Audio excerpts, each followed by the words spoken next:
Hello ನಮಸ್ತೆ ಎಲ್ರಿಗೂ welcome back ನನ್ನ ಚಾನಲ್ಗೆ. ಸೊ ಇವತ್ತಿನ ವಿಡಿಯೋನಲ್ಲಿ ನಾನು ಹೊಸ ತಾಯಂದ್ರಿಗೆ ಅಥವಾ ಈಗಷ್ಟೇ ಪುಟ್ಟ ಪಾಪು ಆಗಿರೋ ಅಮ್ಮಂದ್ರಿಗೆ ಕೆಲವು ಡೌಟ್ಗಳು ಕೇಳಿದ್ರಿ ಅಲ್ವಾ. ಸೊ ಆ ಡೌಟ್ ಅಂದರೆ ಆ ಕ್ವೆಶನ್ಸ್ ಎಲ್ಲ ಇವತ್ತಿನ ವಿಡಿಯೋನಲ್ಲಿ ನಾನು ಆನ್ಸರ್ ಮಾಡ್ತಾ ಇದ್ದೀನಿ. ನಾನು ದೊಡ್ಡ ಎಕ್ಸ್ಪರ್ಟ್ ಆಗಲಿ ಡಾಕ್ಟರ್ ಆಗಲಿ ಎಂಥದೂ ಇಲ್ಲ.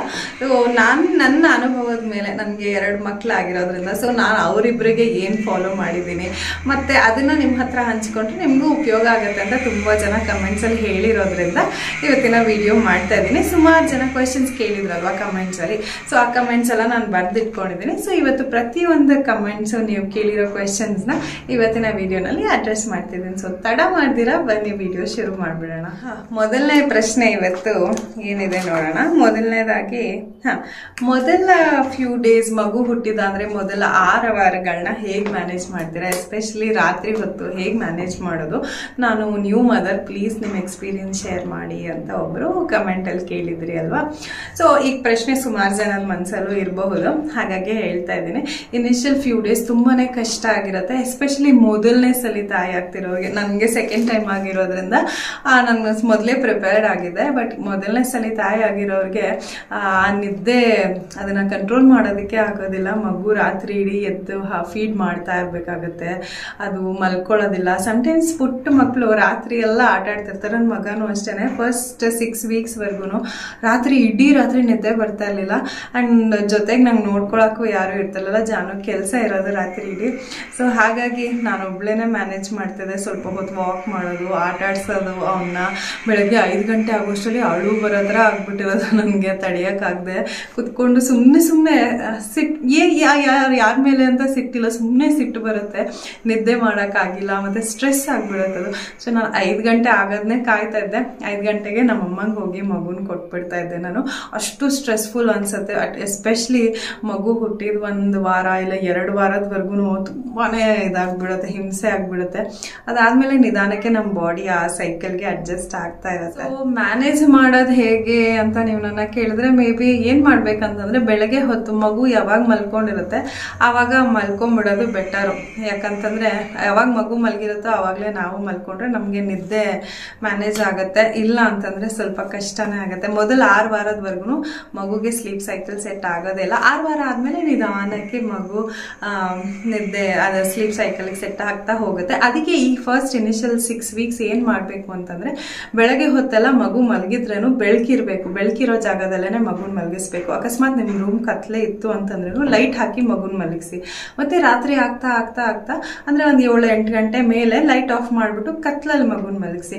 ಸೊ ಹೀಗೆ ಮಾಡೋದ್ರಿಂದ ಏನಾಗುತ್ತೆ, ಮಗುಗೆ ಒಂದು ಸ್ಲೀಪ್ ಸೈಕಲ್ ಸೆಟ್ ಆಗುತ್ತೆ. ಮತ್ತು ಇದೊಂದು ಟೆಕ್ನಿಕ್ ಏನು ಗೊತ್ತಾ, ಎಲ್ಲ ಮಕ್ಳಿಗೂ ಅಪ್ಲೈ ಆಗಲ್ಲ. ಇದು ನನ್ನ ಗುಂಡುಗೆ ಈಗ ನನ್ನ ಮಗಂಗೆ ವರ್ಕೌಟ್ ಆಗ್ತಾ ಇದೆ. ಬಟ್ ಸಮನ್ವಿಗೆ ಅಂದರೆ ಅವಳು ಸ್ಟಾರ್ಟಿಂಗಲ್ಲೇನೋ ಸೇಮ್ ಪ್ರೊಸೀಜರೇ ನಾನು ಫಾಲೋ ಮಾಡಿದೆ ಅವಳಿಗೆ. ಅಂದರೆ ಬೆಳಗ್ಗೆ ಹೊತ್ತೆಲ್ಲ ಬೆಳಕಲ್ಲಿ ಮಲಗಿಸಿರೋದು, ರಾತ್ರಿ ಹೊತ್ತು ಕತ್ಲು ಎಲ್ಲ ಮಾಡಿದ್ವಿ. ಬಟ್ ಅವಳಿಗೆ ಈ ಮೆಥಡ್ ವರ್ಕೌಟೇ ಆಗಲಿಲ್ಲ. ಅವಳು ರಾತ್ರಿ ಹೊತ್ತು ತುಂಬ ಗಲಾಟೆ ಮಾಡೋಳು. ಆಲ್ಮೋಸ್ಟ್ 3 ತಿಂಗಳವರೆಗೂ ಅವಳಿಗೆ ಅದೊಂದು ಸ್ಲೀಪ್ ಸೈಕಲ್ ಅನ್ನೋದು ಸೆಟ್ ಆಗಿರಲಿಲ್ಲ. ಬಟ್ ಈಗ ನನ್ನ ಮಗಂಗೆ ಸ್ಲೀಪ್ ಸೈಕಲ್ ಸೆಟ್ ಆಗಿಬಿಟ್ಟಿದೆ. ಆಲ್ಮೋಸ್ಟ್ 12 ಗಂಟೆವರೆಗೂ ಹಾಗೆ ಹೀಗೆ ಮಾಡ್ಕೊಂಡು ಆಟ ಆಡ್ಕೊಂಡಿರ್ತಾನೆ. 12 ಗಂಟೆಯಿಂದ ಬೆಳಗಿನ ಜಾವ 4 ಗಂಟೆವರೆಗೂ ಆರಾಮಾಗಿ ಮಲಗಿರ್ತಾನೆ, ಒಂದ್ಸಲಿನೂ ಹೇಳೋದಿಲ್ಲ. ಅದಾದಮೇಲೆ ಎವ್ರಿ 2 ಅವರ್ಸ್ ಎದ್ದು ಫೀಡ್ಗೋಸ್ಕರ ಹೇಳ್ತಾನೆ. ಬಟ್ ಅದರ್ವೈಸ್ ಇಷ್ಟು ನಿದ್ದೆ ನಮಗೆ ಅಟ್ ಎ ಸ್ಟೇಜ್ ಸಿಗ್ತಾ ಇದೆ ಅಂತಂದರೆ that is okay. So initial ಡೇಸಲ್ಲಿ ಸ್ವಲ್ಪ ನಾವು ಅಡ್ಜಸ್ಟ್ ಮಾಡ್ಕೊಳ್ಬೇಕಾಗತ್ತೆ, ಏನೂ ಮಾಡೋಕ್ಕಾಗಲ್ಲ. ಅದಕ್ಕೊಂದು ಫಟಾಫಟ್ ಅಂತ ಅನ್ನೋ ಒಂಥರ ಒಂದು ಸೊಲ್ಯೂಷನ್ ಇಲ್ಲ. ಸೊ ಏನು ಮಾಡಬೇಕಾಗತ್ತೆ, ನಾವು ಸ್ವಲ್ಪ ಅಡ್ಜಸ್ಟ್ ಮಾಡ್ಕೊಳ್ಬೇಕಾಗತ್ತೆ. ಮಗುಗೆ ನಮಗೆ ಅದು ಇನಿಷಿಯಲಲ್ಲಿ ಮಗುಗೆ ತಾಯಿಗೆ ಇಬ್ಬರಿಗೂ, ಮಗುಗೆಲ್ಲ ತಾಯಂದ್ರಿಗೆ ಹೊಸ ತಾಯಂದ್ರಿಗಂತೂ ಸ್ವಲ್ಪ ಕಷ್ಟನೇ ಆಗುತ್ತೆ. ನಾವು ನಿಧಾನಕ್ಕೆ ಗ್ರ್ಯಾಜುಲಿ ಅಡ್ಜಸ್ಟ್ ಮಾಡ್ಕೊಳ್ತಾ ಹೋಗಬೇಕು. ಮಗು ಮಲ್ಕೊಂಡಿದ್ದಾಗ ಮಲ್ಕೊಂಡು ಆದಷ್ಟು ರೆಸ್ಟ್ ತಗೊಂಡಿರೋದು ಒಳ್ಳೇದಂದರೆ, ಎಸ್ಪೆಷಲಿ ಮೊದಲ 6 ವಾರ 42 ಡೇಸ್ ಇಲ್ಲ 48 ಡೇಸ್ ಏನು ಹೇಳ್ತಾರೆ, ಆದಷ್ಟು ರೆಸ್ಟಲ್ಲಿರೋದು ತುಂಬಾ ಒಳ್ಳೆಯದು. ಮಗು ಮಲ್ಕೊಂಡ್ಬಿಟ್ರೆ ಬೆಟರ್. ನಿದ್ದೆ ಅಂತೂ ಬ್ಯಾಲೆನ್ಸ್ ಆಗುತ್ತೆ. ಇಲ್ಲ ಅಂತಂದರೆ ತುಂಬ ಸ್ಟ್ರೆಸ್ಫುಲ್ ಅಂತ ಅನ್ಸುತ್ತೆ. ರಾತ್ರಿ ಹೊತ್ತಂತೂ ಎದ್ದು ಪೀಸ್ಫುಲ್ ಆಗಿ ಇರೋದಕ್ಕೆ ಸಾಧ್ಯನೇ ಆಗಲ್ಲ. ನೆಕ್ಸ್ಟ್ ಮಸಾಜ್ ಬಗ್ಗೆ ಹೇಳ್ತಾ ಇದ್ರಿ ಒಂದು ವಿಡಿಯೋನಲ್ಲಿ. ಸ್ವಲ್ಪ ಅದ್ರ ಬಗ್ಗೆ ಡೀಟೇಲ್ಸ್ ಕೊಟ್ಟರೆ ತುಂಬ ಯೂಸ್ ಆಗುತ್ತೆ ಅಂತ. ಬಾಣಂತಿಯರಿಗೆ ಮಸಾಜ್ ಮಾಡೋದಕ್ಕೆ ಸುಮಾರು ಮಸಾಜ್ ಇದು ಇವಾಗಂತೂ ಬೆಂಗಳೂರಲ್ಲಿ ಸರ್ವಿಸ್ ರೆಮಿಡೀಸ್ಗಳು ತುಂಬ ಸಿಗುತ್ತೆ. ನಾನು ತಗೊಂಡಿದ್ದು ವಾತ್ಸಲ್ಯ ಅಂತ ಹೇಳಿ ಡಿಸ್ಕ್ರಿಪ್ಷನಲ್ಲಿ ಅವ್ರದ್ದು ಡೀಟೇಲ್ಸ್ನ ಟ್ಯಾಗ್ ಮಾಡಿರ್ತೀನಿ, ಚೆಕ್ ಮಾಡಿ ನೀವು. ಯೂಸ್ಫುಲ್ ಅನ್ಸುತ್ತೆ. ನಾನು 28 ಡೇಸ್ ಇನಿಷಿಯಲಿ ಅಂತ ತಗೊಂಡಿದ್ದೆ, ಬಟ್ ಅದಾದ್ಮೇಲೆ 14 ಡೇಸಿಗೆ ಸ್ಟಾಪ್ ಮಾಡಿದೆ. ಬೇಸಿಕಲಿ ಏನಕ್ಕೆ ಮಸಾಜ್ ಹೆಲ್ಪ್ ಆಗುತ್ತೆ ಅಂತಂದ್ರೆ ಬ್ಯಾಕ್ ಪೇನ್ ಇರುತ್ತೆ, ಮತ್ತೆ ವಾಟರ್ ರಿಟೆನ್ಷನ್ ಇರುತ್ತೆ. ನನ್ಗೆ ಹಾಗೆ ಇತ್ತು, ಕೈ ಕಾಲೆಲ್ಲ ಇಷ್ಟಿಷ್ಟು ದಪ್ಪ ದಪ್ಪ ಊದ್ಕೊಳ್ತಾ ಇತ್ತು. ಹಾಗಾಗಿ ಆ ವಾಟರ್ ರಿಟೆನ್ಷನ್ ಎಲ್ಲ ಹೋಗುತ್ತೆ ಮಸಾಜ್ ಮಾಡೋದ್ರಿಂದ. ಮತ್ತೆ ಬಾಡಿ ಪೇನು, ಮತ್ತೆ ಸುಸ್ತು, ಆಮೇಲೆ ನಿದ್ದೆ ಇರೋದಿಲ್ಲ ನೋಡಿ, ಸ್ಲೀಪ್ಲೆಸ್ನೆಸ್ ಇದ್ದಾಗ ತುಂಬಾ ಕಷ್ಟ ಆಗ್ಬಿಡುತ್ತೆ. ಸೊ ಮಸಾಜ್ ಹೆಲ್ಪ್ ಆಗುತ್ತೆ ಅಂತ ಓದ್ತಾ ಇದ್ದೆ. ಸೇಮ್ ನಾನು ಇದೇ ತರ ಕುತ್ಕೊಂಡು ರಿಸರ್ಚ್ ಎಲ್ಲ ಮಾಡ್ತಾ ಇದ್ನಲ್ಲ, ಆಸ್ ಎ ನ್ಯೂ ಮದರ್, ಮಗುನ ಆಟ ಆಡಿಸ್ಬೇಕಾರೆ ಅಥವಾ ಅವ್ನು ನಿದ್ದೆ ಮಾಡ್ದಿರೋ ಟೈಮಲ್ಲೆಲ್ಲ. ಸೊ ಅವಾಗ ಗೊತ್ತಾಗಿದ್ದ ವಿಷಯ ನನಗೆ, ಆದಷ್ಟು ಮಸಾಜ್ ತಗೊಳ್ಳೋದ್ರಿಂದ ಹೆಲ್ಪ್ಫುಲ್ ಅಂತ ಹೇಳಿ. ಹಾಗಾಗಿ ನಾನು ಪೋಸ್ಟ್ ನೇಟಲ್ ಮಸಾಜ್ ಸರ್ವಿಸ್ ತಗೊಂಡಿದ್ದೆ ಫಾರ್ 15 ಡೇಸ್. ಅದ್ರದ್ದು ಡೀಟೇಲ್ಸ್ನ ನಾನು ಡಿಸ್ಕ್ರಿಪ್ಷನಲ್ಲಿ ಹಾಕಿರ್ತೀನಿ, ನೀವು ಬೇಕಂದ್ರೆ ಕಾಲ್ ಮಾಡಿ ಚೆಕ್ ಮಾಡ್ಕೋಬಹುದು ಅವ್ರ ಹತ್ರ. ಮತ್ತೆ ಬೇಬಿ ಪ್ರಾಡಕ್ಟ್ಸ್, ಪಾಪುಗೆ ಯಾವ ಪ್ರಾಡಕ್ಟ್ಸ್ ಯೂಸ್ ಮಾಡ್ತಾ ಇದ್ದೀರಾ ಅಂತ ಕೇಳ್ತಾ ಇದ್ರಿ. ಸೊ ಪಾಪುಗೆ ಸೆಬಾಮೆಡ್ ಪ್ರಾಡಕ್ಟ್ಸ್ ಎಲ್ಲದೂ ಅಂತಂದ್ರೆ ಒಂದು facial cream, body wash, shampoo, ಅದಾದ್ಮೇಲೆ ರ್ಯಾಶ್ ಕ್ರೀಮು, ಪ್ರತಿಯೊಂದೂ ಸೆಬಾಮೆಡ್ ಪ್ರಾಡಕ್ಟ್ಸೇನೆ. ಈಗ ನೀವು ವಿಡಿಯೋಲಿ ಏನು ನೋಡ್ತಾ ಇದ್ದೀರಾ ನೋಡಿ, ಸೆಬಾಮೆಡ್ ಫೇಶಿಯಲ್ ಕ್ರೀಮು, ಅದಾದ್ಮೇಲೆ ಸೆಬಾಮೆಡ್ ಶ್ಯಾಂಪು, ಜೆಂಟಲ್ ವಾಶ್, ಪ್ರತಿಯೊಂದು ಪ್ರಾಡಕ್ಟ್ಸು ಸಿಗುತ್ತೆ. ಸೆಬಾಮೆಡ್ ಲಿಪ್ ಬಾಮ್ ಇಂದ ಹಿಡಿದು ಅದಾದ್ಮೇಲೆ ಪೌಡರ್ ಕೂಡ ಎಲ್ಲ ಸೆಬಾಮೆಡ್ ಸಿಗುತ್ತೆ. ಬಟ್ ಪೌಡರ್ ಮಗುಗೆ ಯೂಸ್ ಮಾಡೋದಿಲ್ಲ ನಾನು. ಕಣ್ಣಿಗೆ ಇದು ಹಣೆಗೆ ಬೊಟ್ಟು ಇಡ್ತೀವಲ್ಲ ಕಪ್ಪು, ಅದ್ರ ಮೇಲೆ ಪೌಡರ್ ಇಡ್ಬೇಕಲ್ಲ, ಹಾಗಾಗಿ ಈ ಪೌಡರ್ ಯೂಸ್ ಮಾಡ್ತಿದ್ದೇನೆ ಹೊರತು ಪೌಡರ್ನ ಮಕ್ಕಳಿಗೆ ಯೂಸ್ ಮಾಡೋದಿಲ್ಲ. ಹಾಗಾಗಿ ಇದೆ ಮಕ್ಕಳಿಗೆ ಪ್ರತಿಯೊಂದನ್ನು ನಾನು ಯೂಸ್ ಮಾಡ್ತಿರೋದು ಸೆಬಾಮೆಡ್. ಬೇಬಿ ಸ್ಕಿನ್ ಫ್ರೆಂಡ್ಲಿ ಇದೆ, ಸ್ಕಿನ್ ಸಾಫ್ಟ್ ಆಗಿರುತ್ತೆ. ಅಂಡ್ ಫ್ರೇಗ್ರೆನ್ಸ್ ಜಾಸ್ತಿ ಇರಲ್ಲ. ಅತಿಯಾದ ಫ್ರೇಗ್ರೆನ್ಸ್ ಹಾಕಿ ಮಗುಗೆ ಇರಿಟೇಷನ್ ಆಗೋದು ಅದೆಲ್ಲ ಏನೂ ಆಗೋದಿಲ್ಲ, ತುಂಬ ಚೆನ್ನಾಗಿದೆ. ಸಮನ್ವಿಗೂ ಅದನ್ನೇ ಯೂಸ್ ಮಾಡ್ತಿದ್ದೆ, ಈಗಲೂ ಕೂಡ ಅವಳು ಸೆಬಾಮೆಡ್ ಪ್ರಾಡಕ್ಟ್ಸೇ ಯೂಸ್ ಮಾಡ್ತಾಳೆ. ಸೊ ಈಗ ನನ್ನ ಮಗನಿಗೂ ಸೇಮ್ ಪ್ರಾಡಕ್ಟ್ಸೇ ಯೂಸ್ ಮಾಡ್ತಿದ್ದೀನಿ. 0 ಡೇ ಅಂದರೆ ಇನಿಷಿಯಲಿ ನ್ಯೂ ಬಾರ್ನ್ ಫೇಸಿಂದ ಹಿಡಿದು ಇಲ್ಲಿ ಸಮನ್ವಿ ಏಜ್ವರೆಗೂ ಅಂದರೆ 4-5 ಇಯರ್ಸ್ವರೆಗೂ ಸೆಬಾಮೆಡ್ ಬೇಬಿ ಪ್ರಾಡಕ್ಟ್ಸ್ನ ಯೂಸ್ ಮಾಡ್ಬೋದು. ನೆಕ್ಸ್ಟ್ ಕ್ವೆಶ್ಚನ್ ಬಂದು ಸೌಭಾಗ್ಯ ಶುಂಠಿ ಹೇಗೆ ತಗೊಳ್ಳೋದು ಮತ್ತೆ ಎಲ್ಲಿ ಸಿಗತ್ತೆ ಅಂತ ಕೇಳಿದ್ದೀರಾ. ಸೌಭಾಗ್ಯ ಶುಂಠಿ ಅನ್ನೋದು ಎಲ್ಲಿ ಸಿಗತ್ತೆ ಅಂತ ನಾನು ಮೊನ್ನೆ ಇನ್ನೊಂದು ವಿಡಿಯೋನಲ್ಲೂ ಹೇಳಿದ್ದೆ. ಎಲ್ಲ ಆಯುರ್ವೇದಿಕ್ ಸ್ಟೋರ್ಸ್ ಏನಿರುತ್ತೆ ಅಲ್ಲಿ ಸಿಗುತ್ತೆ, ಆನ್ಲೈನಲ್ಲೂ ಸಿಗುತ್ತೆ. ಅಮೆಝಾನಲ್ಲಿ ಸೌಭಾಗ್ಯ ಶುಂಠಿ ಅಂತ ಟೈಪ್ ಮಾಡಿ ಬೇರೆ ಬೇರೆ ಬ್ರ್ಯಾಂಡದ್ದು ಸಿಗುತ್ತೆ. ಇಲ್ಲ ಬೆಟರ್ ಮನೆ ಹತ್ರ ಯಾವುದಾದ್ರೂ ಆಯುರ್ವೇದಿಕ್ ಶಾಪ್ ಇರತ್ತಲ್ವಾ, ಆಯುರ್ವೇದಿಕ್ ಅಂಗಡಿಗಳು, ಅಲ್ಲಿ ಹೋಗಿ ಕೇಳಿದ್ರೆ ಕೊಡ್ತಾರೆ ಸೌಭಾಗ್ಯ ಶುಂಠಿ. ಅದನ್ನ ಉಪಯೋಗಿಸೋದು ಹೇಗೆ ಅಂತಂದ್ರೆ, ಯೂಶಲಿ ಅದನ್ನ ನೀರ್ ಜೊತೆ, ಬಿಸಿ ನೀರ್ ಜೊತೆ ಇಲ್ಲ ಹಾಲ್ ಜೊತೆ ಉಪಯೋಗಿಸ್ತಾರೆ. ನಾನು ಯೂಶಲಿ ಹಾಲು ಕುಡಿಯೋಕೆ ಅಷ್ಟು ಇಷ್ಟ ಆಗೋದಿಲ್ಲ. ಸೊ ಹಾಗಾಗಿ ಬಿಸಿ ನೀರ್ ಜೊತೆ ತಗೊಳ್ಬೋದು. ಒಂದಿಷ್ಟಪ್ಪ ತೋರಿಸಿದೆ ಹೋದ್ಸಲಿನ, ಒಂದು 10 ಗ್ರಾಮ್ ಆಗೋಷ್ಟು ಪುಟ್ಟದಾಗಿ ಉಂಡೆ ಮಾಡ್ಕೊಂಡು ಹಾಗೆ ಬಾಯಿಗೆ ಹಾಕೊಂಡು ಜಿಗ್ದು ತಿನ್ಬಿಡ್ಬೇಕು. ಅದು ಸ್ವಲ್ಪ ಒಗರಿರುತ್ತೆ, ಸ್ವಲ್ಪ ಖಾರ ತರ ಇರುತ್ತೆ. ತಿನ್ಬಿಟ್ಟು ಇಮಿಡಿಯೇಟ್ ಆಗಿ ನೀರು ಕುಡ್ಕೊಂಡ್ಬಿಟ್ರೆ ಆಯ್ತು. ಬೆಳಗ್ಗೆ ಹೊತ್ತು ನಿಮ್ಗೆ ಹಾಲ್ ಪ್ರೊಡಕ್ಷನ್ ಸ್ವಲ್ಪ ಕಮ್ಮಿ ಇದೆ ಅಂತ ಅನ್ಸಿದ್ರೆ 2 ಹೊತ್ತು ತಗೊಳ್ಬೋದು, ಇಲ್ಲ ಅಂತಂದ್ರೆ 1 ಹೊತ್ತು ಸಾಕು. ಬರೀ ಹಾಲ್ ಪ್ರೊಡಕ್ಷನ್ ಅಷ್ಟೇ ಅಲ್ಲದೆ ಯೂಟ್ರಸ್ ಕಂಟ್ರಾಕ್ಷನ್ ಮತ್ತೆ ನಮಗೆ ಇದಾಗಿ ಸಿ ಸೆಕ್ಷನ್ ಆಗಿರ್ಬೋದು ಅಥವಾ ನಾರ್ಮಲ್ ಡೆಲಿವರಿ ಸ್ಟಿಚಸ್ ಆಗಿರ್ಬೋದು, ಎರಡನ್ನೂ ಹೀಲ್ ಮಾಡೋಕ್ಕೆ ತುಂಬಾನೇ ಸಹಾಯ ಆಗುತ್ತೆ ಸೌಭಾಗ್ಯ ಶುಂಠಿ. ಸೊ ನೀವು ತಗೊಳ್ಬೋದು, ಆಯುರ್ವೇದಿಕ್ ಲೋಕಲ್ ಸ್ಟೋರ್ಸ್ ಅಲ್ಲಿ ಸಿಗುತ್ತೆ. ತುಂಬಾ ಒಳ್ಳೇದು, ನನಗಂತೂ ತುಂಬಾ ಎಫೆಕ್ಟಿವ್ ಆಗಿದೆ. ಹಾಲ್ ಪ್ರೊಡಕ್ಷನ್ ತುಂಬಾನೇ ಚೆನ್ನಾಗಿದೆ. So I can see the difference. So ಹಾಗಾಗಿ ತಗೊಂಡ್ರೆ ಒಳ್ಳೇದು. ಓಕೆ, ನೆಕ್ಸ್ಟ್ ಕ್ವಶನ್ ಹೋಗೋಣ. ಕ್ಯಾನ್ ವಿ ಸ್ಲೀಪ್, ಮಗುಗೆ ಮಲ್ಕೊಂಡು ಹಾಲು ಕುಡಿಸಬಹುದು, ನೀವು ಮಲ್ಕೊಂಡು ಹಾಲು ಕುಡಿಸ್ತೀರಾ ಅಂತ ಕೇಳಿದ್ದೀರಾ. ಜೊತೆಗೆ ಹೆಡ್ ಪಿಲೋ. ಓಕೆ, ಅದ್ರ ಬಗ್ಗೆ ಮಾತಾಡ್ತೀನಿ. ಮಲ್ಕೊಂಡು ಹಾಲು ಕುಡಿಸಬಹುದಾ? ಹೌದು, ಕುಡಿಸ್ಬೋದು, ತಪ್ಪೇನಿಲ್ಲ. ಆದ್ರೆ ಏನಾಗುತ್ತೆ ಗೊತ್ತಾ, ತುಂಬಾ ಪುಟ್ಟ ಮಗುಗೆ ಮಲ್ಕೊಂಡು ಹಾಲು ಕುಡಿಸೋದ್ರಲ್ಲಿ ಸ್ವಲ್ಪ ಡಿಸ್ಅಡ್ವಾಂಟೇಜಸ್ ಇದೆ. ಏನಂತಂದ್ರೆ, ನಾವು ಇನಿಷಿಯಲ್ ಡೇಸ್ ಅಲ್ವಾ, ನಮಗೂ ನಿದ್ದೆ ಇರಲ್ಲ, ಮಗು ಸರಿಯಾಗಿ ಹಾಲು ಕುಡಿತಿದ್ಯಾ ಇಲ್ವ, ನಮ್ಗಿನ್ನೂ ಅಂದ್ರೆ ಎಸ್ಪೆಷಲಿ ನ್ಯೂ ಮದರ್ಸ್ಗೆ ಪೊಸಿಷನ್ ಅಂದ್ರೆ ಮಗುನ ಇಟ್ಕೊಂಡು ಹಾಲು ಕುಡಿಯೋ ಪೊಸಿಷನ್ ಸೆಟ್ ಮಾಡ್ಕೊಳ್ಳೋದೇ ಕಷ್ಟ ಆಗಿರುತ್ತೆ. ಅದರಲ್ಲಿ ನೀವು ಮಲ್ಕೊಂಡು ಹಾಲು ಕುಡಿಸ್ತಿದ್ದೀರಾ ಅಂತಂದ್ರೆ, ನೀವು ಅಕಸ್ಮಾತ್ ಮಲ್ಕೊಂಡ್ ಬಿಟ್ರೆ, ನೀವೇನಾದ್ರೂ ಅಕಸ್ಮಾತ್ ಮಗು ಮೂಗ್ ಮೇಲೆ ಏನಾದ್ರೂ ಬ್ಲಾಕ್ ಆಗ್ಬಿಟ್ರೆ, ಹಾಲು ಕುಡಿಬೇಕಂದ್ರೆ ಮಲ್ಕೊಂಡು ಕುಡಿಸ್ಬೇಕಾದ್ರೆ ನೀವು ಮಲ್ಕೊಂಡ್ಬಿಟ್ರೆ ಗೊತ್ತಾಗಲ್ಲ ಅಲ್ವಾ. ಸೊ ಅದೊಂದು ಸ್ವಲ್ಪ ಡೇಂಜರಸ್ ಅಂತಾನೆ ಹೇಳ್ಬೋದು. ಅದು ಇನಿಷಿಯಲ್ ಡೇಸ್ ಅಲ್ಲಿ ಅಂದ್ರೆ ಫಸ್ಟ್ 3 months ಮಲ್ಕೊಂಡು ಹಾಲು ಕುಡಿಸ್ದಿರೋದೇ ಒಳ್ಳೇದು. ಆಮೇಲೆ ಬೇಕಂದ್ರೆ ನೀವು ಹಾಗೆ ಮಾಡ್ಬೋದು. ಪೊಸಿಷನ್ ರಾಂಗ್ ಏನಲ್ಲ, ಮಲ್ಕೊಂಡು ಹಾಲು ಕುಡಿಸ್ಬೋದು. ಬಟ್ ಸ್ಟಾರ್ಟಿಂಗ್ ಅಲ್ಲಿ ಯಾಕೆ ಬೇಡ ಅಂತಂದ್ರೆ, ಅಕಸ್ಮಾತ್ ಹಾಲು ಕುಡಿಬೇಕಾದ್ರೆ ನಾವು ಮಲ್ಕೊಂಡ್ಬಿಟ್ರೆ ಅದರಿಂದ ಮಗು ಉಸಿರು ಬ್ಲಾಕ್ ಆಗಿದ್ರೆ ತೊಂದರೆ ಆಗುತ್ತೆ. ಹಾಗಾಗಿ ಬೇಡ. Otherwise it is okay. But ನಾನು ಯಾವತ್ತೂ ನನ್ನ ಮಕ್ಳಿಗಿಬ್ರು ಸಮನ್ವಿಗೂ ಮಲ್ಕೊಂಡು ಹಾಲು ಕುಡಿಸಿಲ್ಲ, ಇವನ್ಗೂ ಇನ್ನೂ ಕೊಟ್ಟೇ ಇಲ್ಲ ಮಲ್ಕೊಂಡು. ಸೊ ಹಾಗಾಗಿ ಅದು ನಿಮ್ಮ ಚಾಯ್ಸ್. ಮಲ್ಕೊಂಡು ಹಾಲು ಕುಡಿಸೋ ಅಷ್ಟು ಕಾನ್ಫಿಡೆನ್ಸ್ ನಿಮ್ಗಿದ್ರೆ ನಿದ್ದೆ ಮಾಡಲ್ಲ ಅಂತಂದ್ರೆ ನೀವು ಕುಡಿಸ್ಬೋದು. ಇಲ್ಲ ಅಂತಂದ್ರೆ ಅಂದ್ರೆ ಫಸ್ಟ್ ಇನಿಷಿಯಲ್ 3 months ಬೇಡ ಅಂತಾನೆ ಹೇಳ್ತೆ. ಮಗುಗೆ ನೀವು ಮಲ್ಕೊಂಡು ಹಾಲು ಕುಡಿಸಿದ್ರೆ ಇನ್ನೊಂದು ಏನು ಡಿಸ್ಅಡ್ವಾಂಟೇಜ್ ಏನಂತಂದ್ರೆ ತೇಗಿಸ್ಬೇಕಾಗತ್ತೆ ಮಗುನ. ನೀವು ಮಲ್ಕೊಂಡು ಹಾಲು ಕುಡಿಸಿದ್ರೆ ತೇಗ್ಸಕ್ಕೆ ಮತ್ತೆ ನೀವು ಹೇಳಲೇಬೇಕಾಗತ್ತೆ. ಸೊ ಹಾಗಾಗಿ ಇಟ್ಸ್ ಬೆಟರ್ ತೇಗಿಸ್ತೀರಾ ಆರಾಮಾಗಿ ಕೂತ್ಕೊಂಡು ಹಾಲು ಕುಡಿಸೋದು is always best position. And 2 months ಆದ್ಮೇಲೆ ಆದಷ್ಟು ಮಗು ಜೊತೆ ಐ ಕಾಂಟ್ಯಾಕ್ಟ್ ಅಲ್ಲಿ ಹಾಲು ಕುಡಿಸೋಕೆ ಪ್ರಯತ್ನ ಮಾಡಿ. ಅವನು ಮಾತಾಡಿಸ್ಕೊಂಡು ತಲೆ ಸವರ್ಕೊಂಡು ಅಂಡ್ ಅವನು ನಿಮ್ಮ ಬಾಡಿನ ಎಕ್ಸ್ಪ್ಲೋರ್ ಮಾಡಕ್ ಬಿಡಿ. ಹೀಗೆ ಮಾಡೋದ್ರಿಂದ ಹಾಲ್ ಪ್ರೊಡಕ್ಷನ್ ತುಂಬಾನೇ ಜಾಸ್ತಿ ಆಗುತ್ತೆ. ಮಗು ಯಾವಾಗ ನಮ್ಮನ್ನ ಮುಟ್ಟತ್ತೆ, ನಮ್ಮ ಜೊತೆ ಐ ಕಾಂಟ್ಯಾಕ್ಟ್ ಮಾಡುತ್ತೆ, ನಮ್ಮ ಬಾಡಿನಲ್ಲಿ ಆಕ್ಸಿಟೋಸಿನ್ ಅಂತ ಒಂದು ಹಾರ್ಮೋನ್ ರಿಲೀಸ್ ಆಗತ್ತಂತೆ. ನಂಗೆ ಗೊತ್ತಿಲ್ಲ, ನಾನು ಇತ್ತೀಚೆಗೆ ಓದಿದ್ದು. ಸೊ ಅದರಿಂದ ಮಿಲ್ಕ್ ಪ್ರೊಡಕ್ಷನ್ ಜಾಸ್ತಿ ಆಗತ್ತೆ ಅಂತ ಹೇಳ್ತಾರೆ. ಸೊ ಹಾಗಾಗಿ ಅಂಡ್ ಬ್ರೆಸ್ಟ್ ಫೀಡಿಂಗ್ ಜರ್ನೀಸ್ ತುಂಬಾ ಚೆನ್ನಾಗಿರುತ್ತೆ. ಒಂಥರ ಖುಷಿ ಆಗುತ್ತೆ ಮಗುಗೆ ಹಾಲು ಕುಡಿಸೋಕ್ಕೆ. ಆ ಪ್ರೊಸೀಜರೇ ಒಂಥರ ಚಂದ. ಸೊ ಹಾಗಾಗಿ ಮಲ್ಕೊಂಡು ಕುಡಿಸ್ತಿರೋದೇ ಬೆಟರ್ ಆಪ್ಷನ್ ನನ್ನ ಪ್ರಕಾರ. ಮಗು ಹಾಲು ಕುಡಿಯೋ ವಿಷಯದ ಬಗ್ಗೆ ಇನ್ನೊಂದು ಡೌಟ್ ಬಂದಿದೆ. ನನ್ನ ಮಗು ಬರೀ 5 ನಿಮಿಷ ಹಾಲು ಕುಡಿಯತ್ತೆ, ಸರಿ ಹಾಲು ಕುಡಿತಾನೆ ಇಲ್ಲ, ಏನ್ ಮಾಡೋದು ಹೇಳಿ ಪ್ಲೀಸ್ ಅಂತ ಕೇಳಿದ್ದೀರಾ.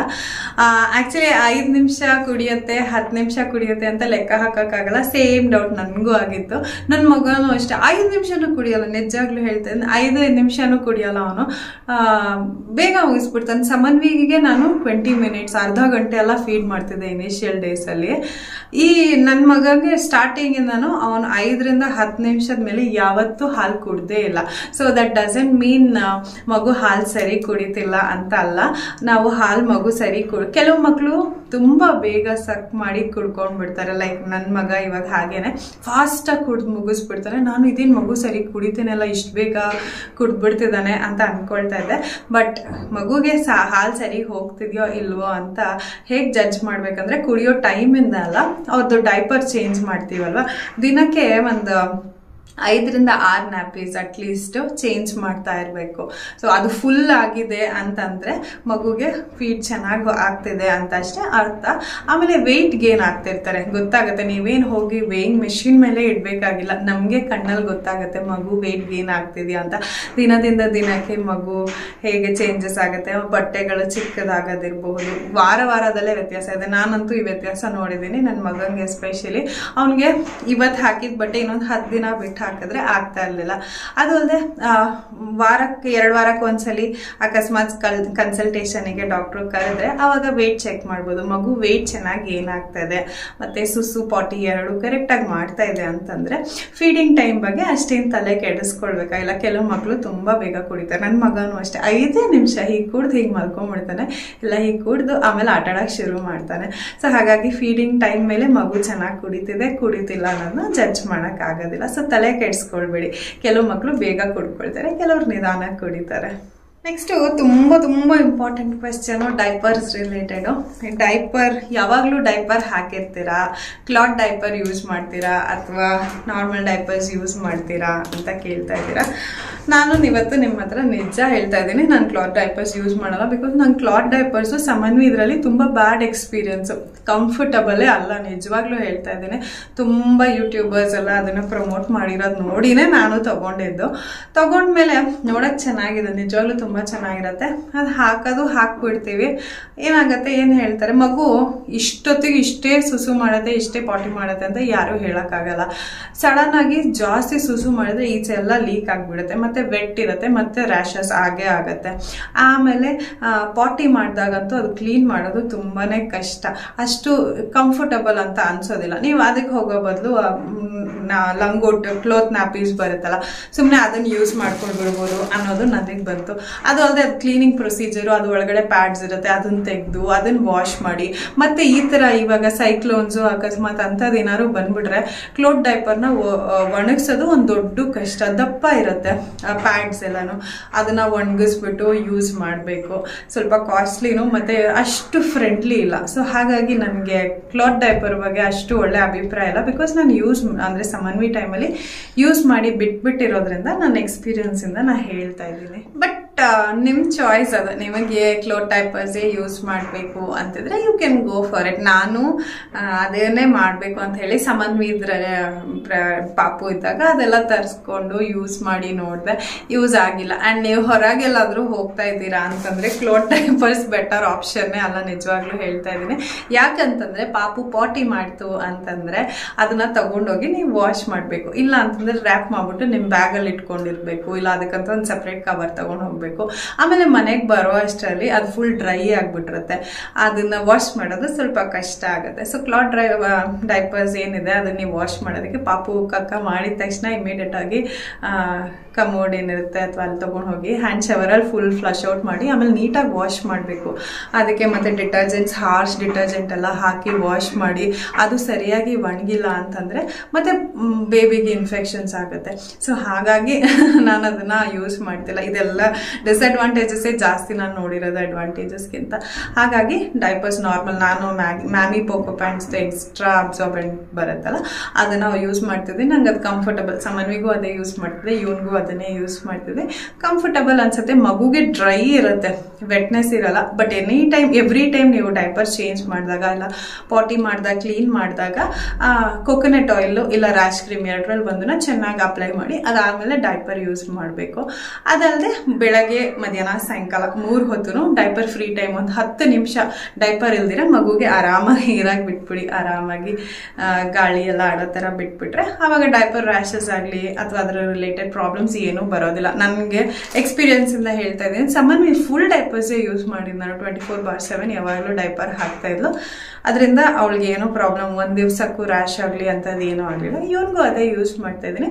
But we should make sure diaper free time ಮಕ್ಳಿಗೆ ಕೊಡಬೇಕು. ಅದಾದಮೇಲೆ ಕೊಕೊನಟ್ ಆಯಿಲ್ ಅಥವಾ ಡೈಪರ್ ರ್ಯಾಶ್ ಕ್ರೀಮ್ಗಿಂತ ಕೊಬ್ಬರಿ ಎಣ್ಣೆ ಹಚ್ಬಿಟ್ಟು ಅದಾದಮೇಲೆ ಡೈಪರ್ ಹಾಕಿದ್ರೆ ರ್ಯಾಷಸ್ ಆಗೋದೇ ಇಲ್ಲ ಆ್ಯಕ್ಚುಲಿ. ಆ್ಯಂಡ್ ಮಗುನೂ ಆರಾಮಾಗಿರುತ್ತೆ, ನಮಗೂ ಸ್ವಲ್ಪ ಆರಾಮಾಗಿರ್ಬಹುದು ಅಷ್ಟೇ. ಡೈಪರ್ಸ್ ಬಗ್ಗೆ ಇಷ್ಟೇ. ನಾನು ಕ್ಲೋತ್ ನಾಪೀಸ್ ಯೂಸ್ ಮಾಡಲ್ಲ. ತುಂಬ ಜನ ಸಜೆಸ್ಟ್ ಕೂಡ ಮಾಡಿದ್ರಿ, ನಾನು ಎಕ್ಸ್ಪೀರಿಯನ್ಸಿಂದ ಯೂಸ್ ಮಾಡ್ತೀನಿ. ನನಗೆ ತುಂಬ ಬ್ಯಾಡ್ ಎಕ್ಸ್ಪೀರಿಯನ್ಸ್, ಹಾಗಾಗಿ ಅದನ್ನು ಯೂಸ್ ಮಾಡ್ತಿಲ್ಲ.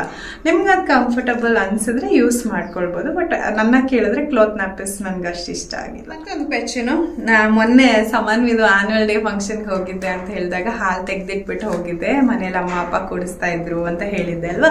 ಸೊ ಹೇಗೆ ಹಾಲು ತೆಗ್ದಿಟ್ಬಿಟ್ಟು ಹೋಗ್ತೀರಾ, ಹೇಗೆ ಕುಡಿಸ್ತಾರೆ, ಬಾಟ್ಲ್ ಇಂಟ್ರೊಡ್ಯೂಸ್ ಮಾಡಿದ್ದೀರಾ ಅಂತೆಲ್ಲ ಕೇಳ್ತಾ ಇದ್ರಿ. ನಾನು ಬಾಟ್ಲ್ ಇಂಟ್ರೊಡ್ಯೂಸ್ ಮಾಡಿಲ್ಲ. ನೀವು ಬ್ರೆಸ್ಟ್ ಫೀಡ್ ಮಾಡ್ಬೇಕಾದ್ರೆ ಆದಷ್ಟು ಬಾಟ್ಲು ಬ್ರೆಸ್ಟ್ ಫೀಡಿಂಗು ಎರಡು ಒಟ್ಟಿಗೆ ಮಾಡ್ದಿರೋದೇ ಒಳ್ಳೇದು. ಮಗುಗೆ ನಿಪ್ಪಲ್ ಕನ್ಫ್ಯೂಷನ್ ಆಗುತ್ತೆ. ಹಾಗಾಗಿ ಸೊ ನಾನು ಬ್ರೆಸ್ಟ್ ಪಂಪ್ ಬರುತ್ತೆ, ಮ್ಯಾನ್ಯುಯಲ್ ಬ್ರೆಸ್ಟ್ ಪಂಪ್, ಅದರಿಂದ ಹಾಲು ತೆಗೆದ್ಬಿಟ್ಟು ಬಾಟ್ಲಲ್ಲಿ ಹಾಕಿಟ್ಟಿರ್ತೀನಿ. ಅದು ಆಲ್ಮೋಸ್ಟ್ 4 ಗಂಟೆಗಳ ಕಾಲ ಹಾಲನ್ನ ಹಾಗೆ ಆಚೆ ಇಟ್ಟಿರ್ಬೋದು, ಏನೂ ಆಗೋದಿಲ್ಲ, ಕುಡಿಸ್ಬೋದು ಮಕ್ಳಿಗೆ.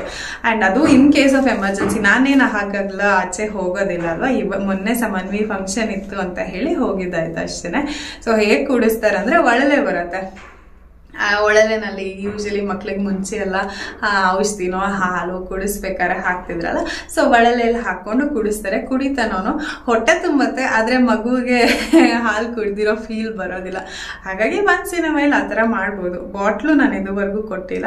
ಅವ್ರು ಹೇಗೆ ಕುಡಿಸ್ತಾರೆ ಅಂದರೆ ಒಳಲೆನಲ್ಲಿ ಹಾಕಿ ಕುಡಿಸ್ತಾರೆ. ಬಟ್ ನೀವೇನಾದರೂ ಫ್ರೀಕ್ವೆಂಟ್ ಆಗಿ ಹೊರಗಡೆ ಹೋಗ್ತಾ ಇದ್ದೀರಾ ಅಂತಂದರೆ ಈ ಥರ ಮಗುಗೆ ಹಾಲು ತೆಗೆದಿಟ್ಬಿಟ್ಟು 4 ಅವರ್ಸ್ವರೆಗೂ ಹಾಲು ಚೆನ್ನಾಗೇ ಇರುತ್ತೆ, ನೀವು ಆರಾಮಾಗಿ ಹೊರಗೆ ಹೋಗ್ಬೋದು. ಬಾಟಲ್ಗಳು ಸಾಫ್ಟ್ ನಿಪ್ಪಲ್ ಇರೋ ಥರ ನೋಡಿ ಆರಿಸ್ಕೊಂಡು ತಗೊಳ್ಳಿ.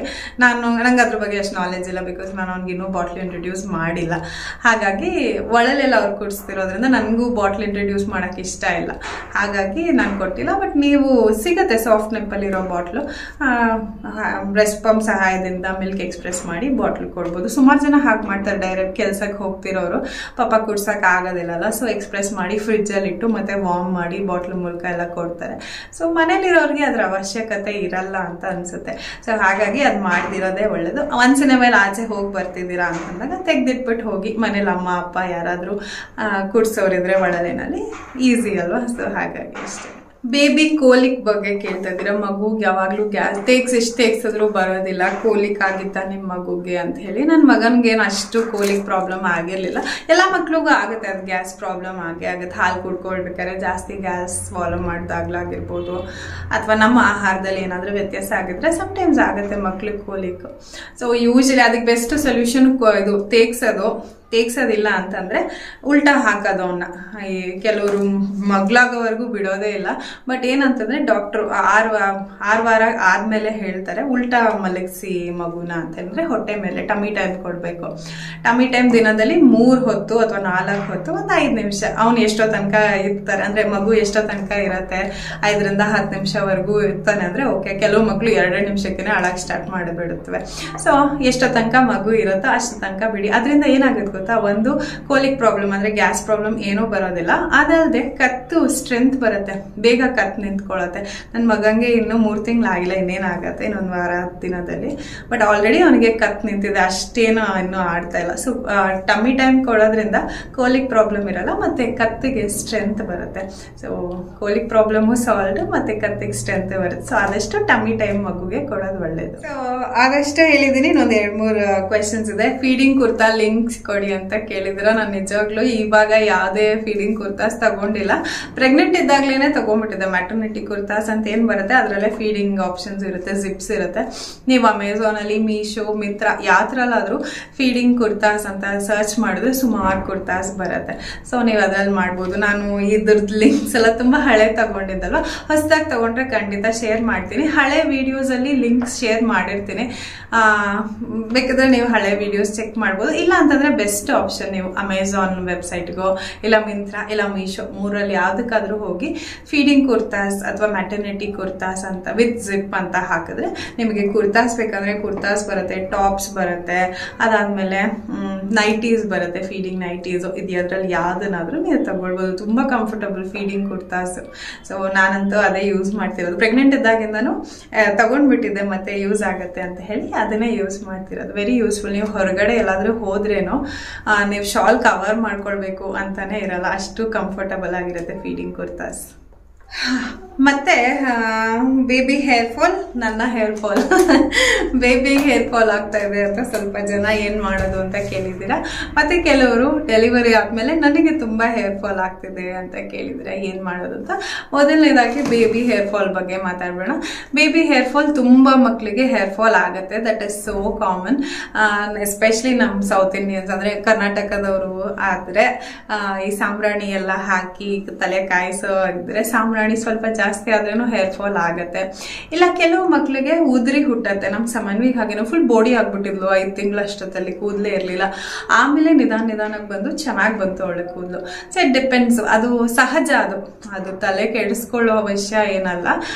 ನಿಧಾನಕ್ಕೆ ಉದುರಿ ಮತ್ತೆ ಹೊಸ ಕೂದಲು ಬರುತ್ತೆ. ಸೊ ತುಂಬಾ ತಲೆ ಕೆಡಿಸ್ಕೊಳ್ಬೇಕಲ್ಲ, ಅಯ್ಯೋ ಮಗು ಕೂದಲು ಉದುರುತ್ತಾ ಇದೆ ಏನ್ ಮಾಡೋದು ಅಂತ. ಕೆಲವರು ದಿಮ್ಮೇಲೆ ಮಲಗಿದ್ರೆ ದಿಮ್ಮೇಲೆಲ್ಲ ಮಗು ಕೂದಲಾಗಿರತ್ತೆ ಅಂತ ಹೇಳ್ತಾ ಇದ್ರಿ. ಬೇಬಿ ದಿಂಬು ಬಗ್ಗೆನೂ ಕೇಳ್ತಾ ಇದ್ರಿ.